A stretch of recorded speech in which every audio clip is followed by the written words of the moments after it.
Good morning, Salisbury University. I'm Stephen Graves. And I'm Jessie Esposito. And it's time to wake up.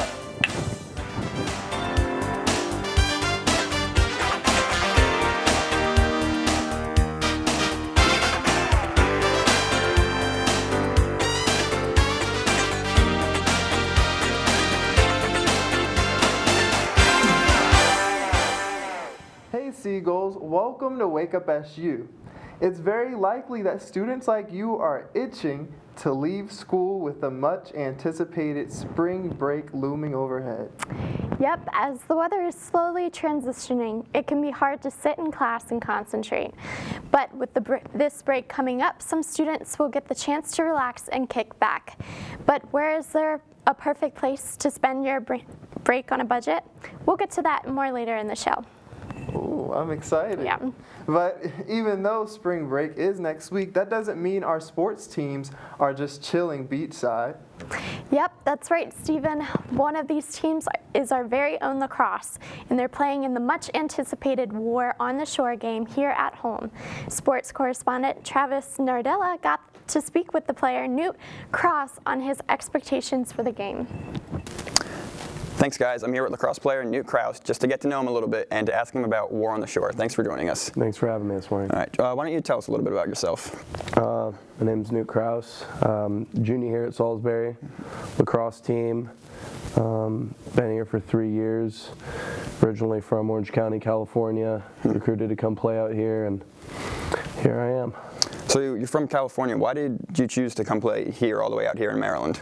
I had a bunch of opportunities to play at different places across the East Coast, and I decided if I was going to come all the way over here to the East Coast, I wanted to win. Mm-hmm. And Salisbury, we have a reputation for winning, and I've had a great career so far, and hope to keep the winning up.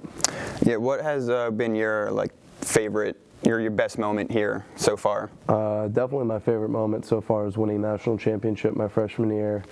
We got to play up in Foxborough where the Patriots play, and it was a great experience playing in an NFL stadium. 15,000 people win a national championship. Wow. That was awesome.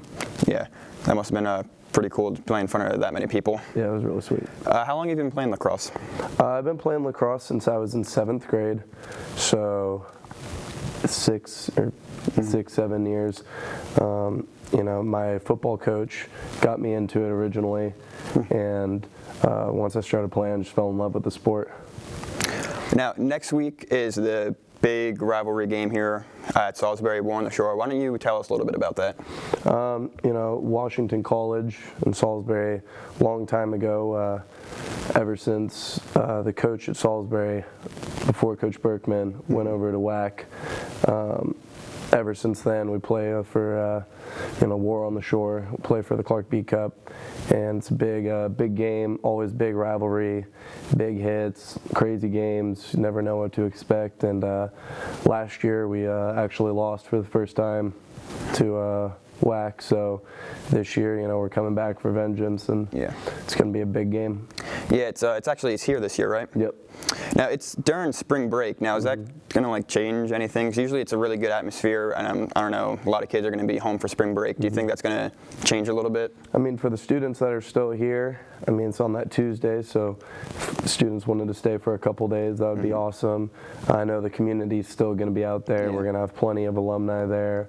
WAC always travels well, so I'm not sure about the students' points because I know a lot of people are going on vacations, but there's going to be plenty of people in the crowd. All right. Now, what's your favorite sport to watch or play other than lacrosse? My favorite sport to play growing up, I started playing football when I was 5, played all the way till senior year in high school, so that has to be one of my favorite sports to play. And watch on Sundays is always great, but I also really do enjoy watching soccer. As of a couple of years ago, I'm a big soccer guy, and love watching soccer and playing FIFA. Yeah, I've seen you at a couple of soccer games here, you and other lacrosse players. Make it a really tough place to play here. Yeah, we try to be. Yeah, who's your favorite football team? Denver Broncos, unfortunately. Didn't get it done this year, but we're going to be coming back next year. Yeah, that's all right. I'm a Giants fan, so. Yeah. Thanks for joining us. And back to you guys. Thanks for having me. Thanks, Travis.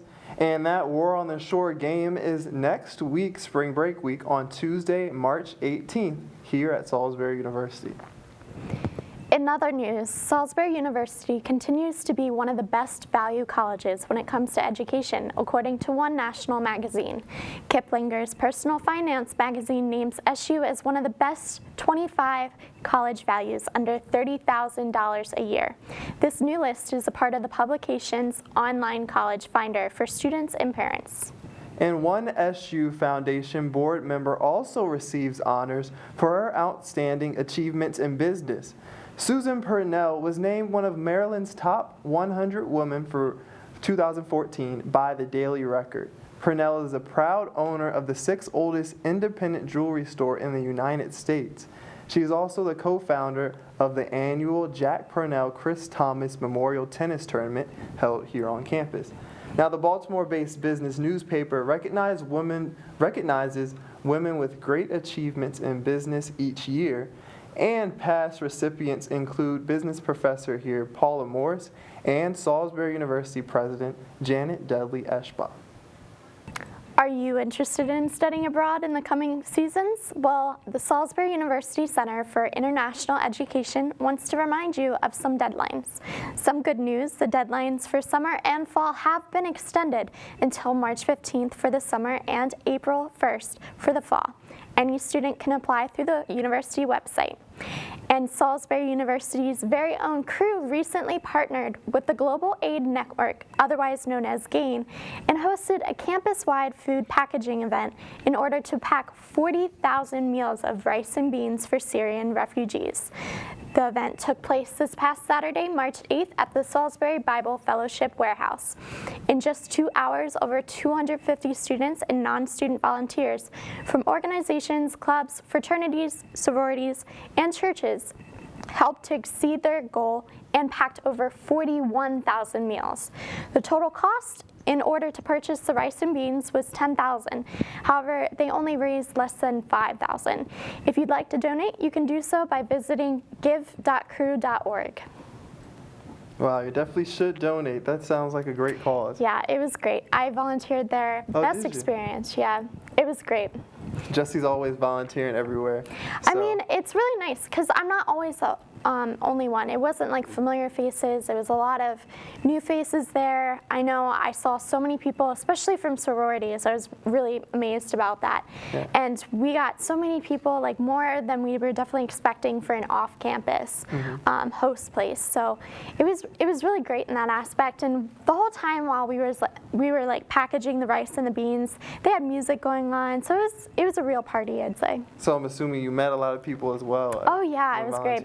Shout out to Kate and Joe, who I met. Yeah, definitely. Oh, were they in Crew or? Yeah, they're in Crew. Okay. They're seniors. Kate and so. Joe in Crew. Yep, definitely. But it's one of those experiences that really make you feel good about your school and your peers that you go with. So. Okay. It's great. Well, thank you for that news item, Jessie. No problem. And speaking of school spirit and what our school does in general, the Student Government Association actually just concluded their annual Stop Hating Week. Now, this is always a fun week for students to participate in numerous events that promote diversity around campus. Here to wrap up the week is reporter Maggie McBain, who visited some of these events. Maggie, hi. Hey, Maggie. So I understand that actually, first off, some of the events were canceled. Yeah, some were canceled for the snow day. Only one of them, the Monday's event, the Tunnel of Oppression, got canceled. Right, so give us like an overview of what got canceled and then what you actually went. So Tunnel of Oppression was Monday, and that one got canceled because the snow was just too much for anybody to get to campus. Tuesday they had a movie night, which still went on in Guerreri Center, but not many people attended apparently because of the snow. Wednesday was open mic night, which was really fun in Fireside. That one, they had a lot of people that came out for that.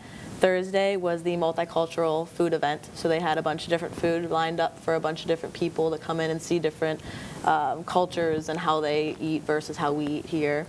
And then Friday they had board breaking, where they had a bunch of people sign a giant drywall that they framed and put on wheels, and then they stuck it in the gym, and you could write on it anything that you felt was negative or things that people stereotype people with and stuff like that. And then they took a sledgehammer to the board, so they knocked down all the hateful words that people think that people say to each other out here on campus. Wow. That's awesome. Yeah, it was really fun. And I understand the mayor came. Yeah, the mayor came to that one. He had a really great speech. It was very motivational, and he even broke the board too. He actually put a really big dent in it, but he put a big one in there. It was good. There was a lot of kids that came up and they hit the board and everything, and there was a lot of emotions going on there, but it was a really great experience. Now, Maggie, funny story. I was giving a tour on Thursday, and I was walking by the Commons where you guys were having people sign the board of negative things. Well, I was touring for people who are coming to visit the campus, and while I was giving this tour, you guys came up and asked hey, you guys want to sign this board? You can write down any negative thoughts, and the people started laughing because it's so absurd. Absurd. It is It's crazy. absurd, but I feel like it's a great representation of breaking that barrier. Yeah, definitely. It definitely did. It was Yeah. a really good experience for a lot of people. But reading that board definitely hurt my feelings about Yeah, some there of was the things some very, very bad things written Yeah. on that board. It's Yeah. crazy. Yeah, but that week is always great, and not only do they, if they come, they learn, but they also get what? Free T-shirts. Yeah, you got free T-shirts on every single event that you went to. So students here love T-shirts. Yeah. Right. So yeah, great. Well, what was one of your memorable experiences from that? I thought open mic night was great. It was really cool to see, and there was a lot of people that performed that I had never met before just because they'd done a lot of events. But they came up, and there was a lot of people who are amazing musicians. They played tons of songs. There was a comedian went up. There was some kid was dancing, and he was just jamming out. He had a blast, you could tell, and it was just really a bunch of people just getting together, watching their peers have fun, performing for each other. So it was a really great experience. That's great. Cool. Well, the snow didn't cancel some events, but this week still went on. Right. We still learned a Pull lot through. from it. It's really funny how Salisbury freaks out about snow. Yeah. That's a whole nother Definitely. story. All But- right, well, thank you, Maggie. It was a pleasure to have you. Yeah, thanks. And now let's take a look at our Commons menu for this coming week. We have at the table Don Quick Soap Dinner Bistro. It's going to feature some Spanish ethnicity food.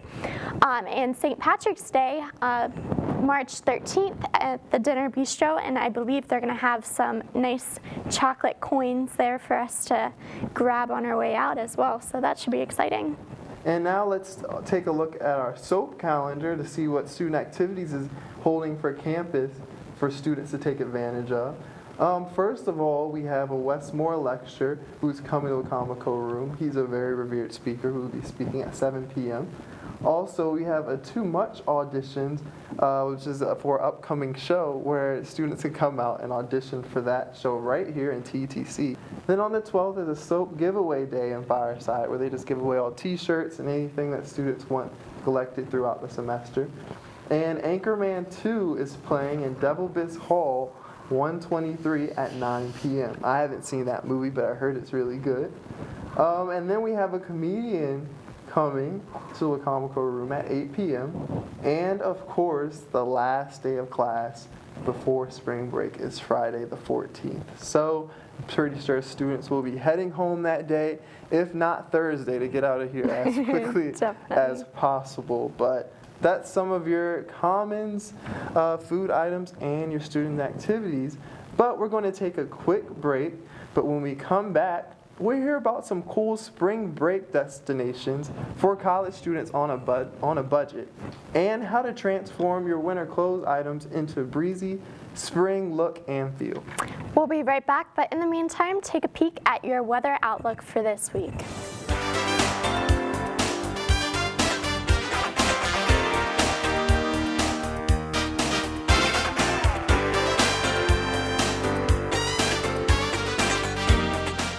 Hey guys, welcome back to Wake Up SU.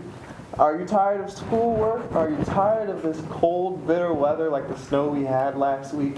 Well, we have a solution for you: spring break. Yep, and even though most of us will be spending our breaks by sitting at home watching TV, there's still a possibility of booking a beachside trip on a budget. That is true, and here are some of the top 5 cheap spring break destinations according to U.S. News Travel. Please Now, tell. these spring break destinations, well, you wouldn't think of them as cheap destinations, but U.S. News Travel says if you do the right way spending your money and booking a flight about now, it won't be, the cheapest, but it's cheaper option. So that's what we're going for here. Cool. Okay. So coming in at number 5 for the cheapest place to go is Cancun. Now we're talking about, nice weather spots here where the weather is nice at about this time. Normally it's still a little cold on the east, but Cancun is in Mexico. It's a beautiful spot. Most people do go there for spring break, actually. But at this time, not many people are going because Salisbury is having their spring break a little earlier than usual. Right. So we just have a little background here to transport us into the beach Man, feel. I could see myself on that beach chair right there. Yes. So Cancun is the place to do that, coming in at number 5. Coming in at number 4 is actually Puerto Rico. Now, most people don't necessarily think of that as a spring break location, but U.S. News Travel said it's a great place to go. They have great nightlife. It will be warm there, so it won't be cold like Salisbury. So yeah. Anywhere south is a good place to go. Right, so Puerto Rico is coming in at number 4. Then we have Santo Domingo, which is actually the capital of the Dominican Republic. Ooh, did not know that. Yes, so the Dominican Republic is the 3rd one that's coming in on this list. Wow. Also outside of the U.S., but like I said, book your tickets right and book your hotel cheap. It can be a great place to go. Or, just pitch a tent. It'll be good. Exactly. Pitch a tent on that beach. I mean, it'll work just as well. You could sleep in a hammock. You'll be fine. Yeah, so that's coming in at number 3. Moving to number 2, I'm going to jump back to the United States, and we're going with South Padre Island. Now, South Padre Island is in Texas, so still in the south. Really? Yes, so we're still... I didn't know Texas had islands. Yes, so we're still having to travel, but travel can be less expensive if you find it the right way. Wow, that's awesome. So we're staying in the U.S. for that one. And this is a Texan city. It's great nightlife. A lot of beachfront properties that you can find for cheap when you're getting your hotel. And U.S. News Travel says it's a quiet, kid-friendly destination if you have some kids and you're at college. I don't know if you do or not.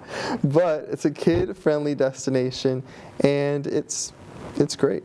Yeah. It should be great. And I bet it's like really warm. I know a lot of people when they think spring break, they think Virginia Beach, Florida Beach, but Texas. Yes.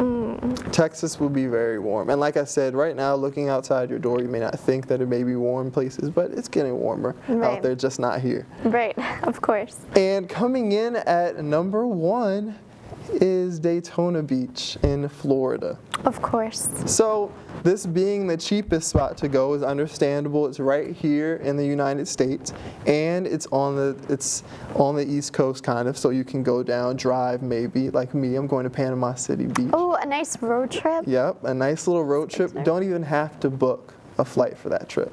Wow. So yeah, Daytona Beach is a great place to go in Florida.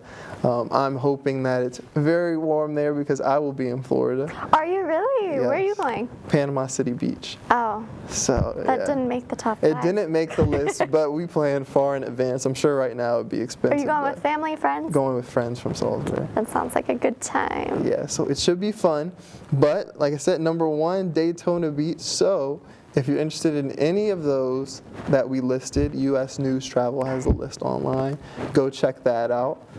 But, I mean, if you aren't interested in beaches, if that Doesn't meet isn't your thing, needs. yeah. Don't be afraid to volunteer at local organizations such as Habitat for Humanity, Humane Society. What else? Support your troops. I live like 5 minutes from BWI Airport, and that's actually a little known organization where they come and actually like welcome home troops that are coming in for spring break, which is actually really unique. And you get something out of it too. They always feed you there. But those are just like a few organizations that you can help out. Any local soup kitchens, you can come and help out. So you don't have to do something for yourself necessarily. You can go do something for others, and people will be really appreciative for sure. Spend that time wisely, whatever you do. If it's for yourself, okay, but if it's for others, like volunteering at Habitat for Humanity, I think that's awesome. You did that. Yeah, oh my gosh, it's great. I've never built anything in my life before, so that was a real experience, using a hammer and nails and not trying to like stab myself.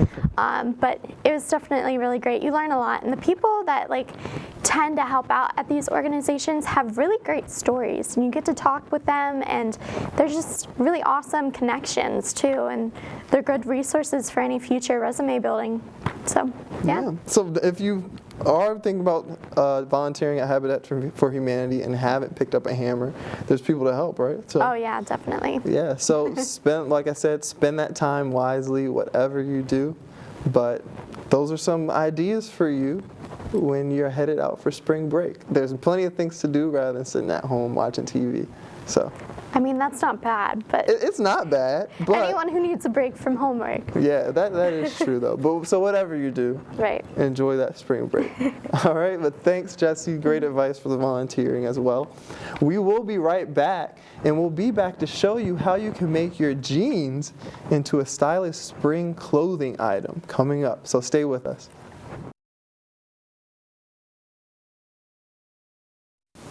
Welcome back, guys. As college students, we're always looking for the cheapest way to do things.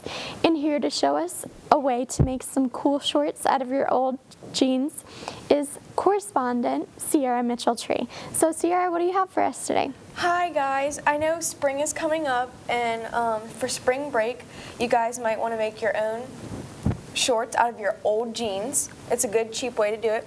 So I have a pair already done here that I actually have made myself.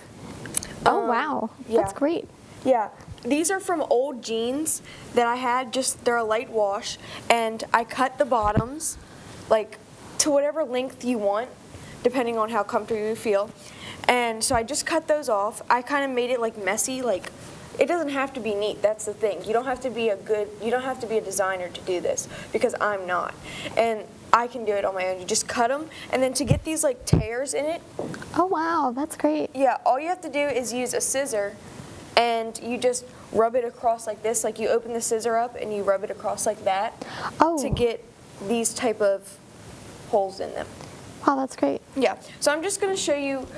I'm not going to do the whole thing because obviously that takes too long. But these are just an old pair of jeans that I had. You can get them from Goodwill. You can get them wherever. And all you have to do is get some scissors, normal scissors, find a good length that you want. Normally I mark it for a second and then mark it on each side so it's kind of even, but you don't even have to do that. So I would just I'm gonna estimate how short I want them. You can always go back and fix them, that's a good thing, because once you cut them, you can always add more, do whatever you want. So. Another thing you can do besides just putting holes in them or rips, you can also bleach them. You can get some just regular bleach, and you can put a paintbrush on and go like this with the paintbrush, flick it. To get the whitewash from here? Yeah, the whitewash. And I have little spots here that have been done with bleach. It just gives it another look. So it's not, you can have that, or if you have a white pair of jeans that you want, you can dye those. Just get tie-dye from the same tie-dye you would use to tie-dye shirts or whatever. Get that, soak it in that for a few minutes, and then take it out and let them dry. And that's how you can get a tie-dye look too. Mm-hmm. So you can do it, honestly, it's not hard at all. And the cutting process, it's really light. It's not hard to cut. Wow, how did you get the pocket? Wow, you didn't even cut that. Wow. Yeah, that's the thing. You might I'm kind of used to doing it, so I kind of know where the things are. But if you just measure it out. The things that she's talking about here are these little pocket inserts. You got to make sure you don't cut those, or else you're going to have a pocket with a hole that can't hold anything. That's not, yeah. And you also the back pocket, you don't want to cut that either, because it's going to look weird if half of it's cut. It's going to look. But people do it, so if you mess up, it's not a big deal. Longer shorts are classy, people. Yes. I preferably like longer than real short ones, but it's for whatever taste you have. You know, some people are different. The tricky part here is the area, the crotch area. The crotch area. It's always a tricky part. But what you do is you just put it together so you can kind of like, and you just cut across, honestly. You'll go back and fix it, just want to get it all first so it's not in the way. And sometimes you have to separate the pieces apart because it's easier that way. And see how I have like a jagged edge? Right. That, honestly, you can go back and fix. Sometimes I leave it like that because it looks cool when it's like on. Right. See how like these things are like hanging down? Right. Like that kind of gives it a more like hippie kind of look. Like if you want a more sophisticated look, then you'd obviously keep those on. This is how it looks so far. I'm not going to do the whole thing because it's going to take too long. But this is like one side. Obviously, it looks weird now because it's not on, and I haven't done the other side. But definitely, look, you can fix it up in the back. And how long did that take? Like, it did not take long at all. And that's just to cut them. So like, you can cut them and you don't even have to do anything to them. You can just cut them, wear them, whatever. But like I said, I kind of like to jazz them up. Even, this may sound weird, but there's bedazzlers. You can actually use this and put little studs on them. And that's inexpensive and it's fun to do. Wow, that's awesome. Yeah, I've actually seen this done before, and some people like use it as purses where they'll cut right across, just straight across, and sew up the bottom, and you can make like a handy dandy like little purse. So there's like lots of ways that you can do this too. Yeah, you can make anything out of your old stuff. It's crazy to think, hey, and you can obviously you can probably do something with these, like the shreds. Like honestly, I could make like a denim bracelet out of this, and that's out of your old stuff. Reuse and recycle, people. Yeah. Save the environment. Definitely. So that's just a few tips on how to.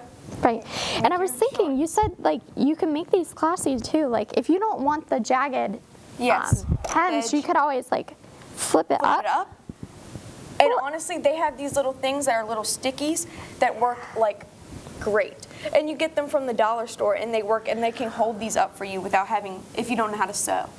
Wow, that's So- great. I know I don't know how to sew. I don't either. And people are like, how do you make shorts? You don't know how to sew. It's really not hard. All right, well, Stephen, come on up here. Tell us what you think about these jeans. I like mine a little longer, but that's just that's just my. Yes, guys can do this too. Honestly, like guys, use your old jeans. Obviously, yours would not be this. Yeah, mine a little down. longer. I'm a little taller, but Yes. I think it looks really cool. That's awesome. I think that this effect is. I love that. And all you have to do is you separate the scissors and you cut across it like that with the scissor.